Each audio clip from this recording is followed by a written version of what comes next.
আর নবী তার হাতটা ধরে কয় চল। নবী বাচ্চাটার হাত ধরিয়া সোজা ঘরের মধ্যে চলে গেলেন।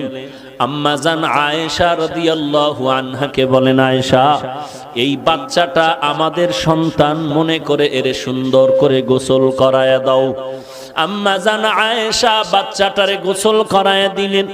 মায়ার নবী একটা বড় চাদর নিয়ে দুইটা টুকরা করে বাচ্চাটারে সুন্দর করে পড়ায়া দিলেন। এইবার নবী বলে, চলো বাবা, নামাজ আদায় করতে চলো মসজিদে নববীতে। বাচ্চা যখন সামনে হাঁটতেছে, নবীজি ঘর থেকে বের হয়ে কয়, দাঁড়াও, তুমি হাঁটবা না, দাঁড়াও। বাচ্চা দাঁড়ায় গেল। মায়ার নবী বসে গেলেন আর বলেন, বাবা, আমিও মা হারা বাবা হারা এতিম, তুমিও চূড়ান্ত মা বাবা হারা এতিম। আমি আজকে তোমার একটু খেদমত করতে চাই, তোমার কদমটা মাটিতে দিও না, তুমি আমার কাঁধের উপর উঠা বসো। আমি তোমারে কাঁধে করে আজ মসজিদে নিয়ে যাই, আর কিয়ামত পর্যন্ত দুনিয়ার মানুষের এই বয়ান দিতে থাকবো যে মায়ার নবী এতিমের কত দরদি হয়েছিলেন। বাচ্চা বলে, না, আমি কাঁধের মধ্যে উঠবো না।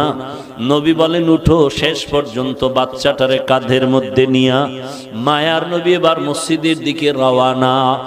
এইবার ওই যে খেলাধুলা করতেছিল বাচ্চারা, ওরা যখন দেখলো ওই বাচ্চাটা রহমাতুল লিল আলামিনের বরকতি কাঁধের উপরে, বাচ্চাগুলো আফসোস করে যে আজ ওর কপাল কত ভালো, এর মা নাই, বাবা নাই।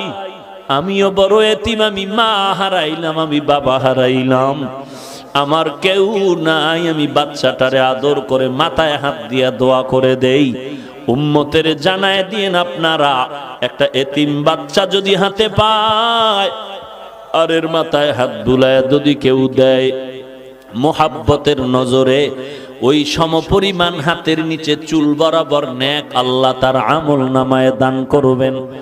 এরে নবীর উম্মতের দল, ওই মায়ের অবদান ভুলার মতো না।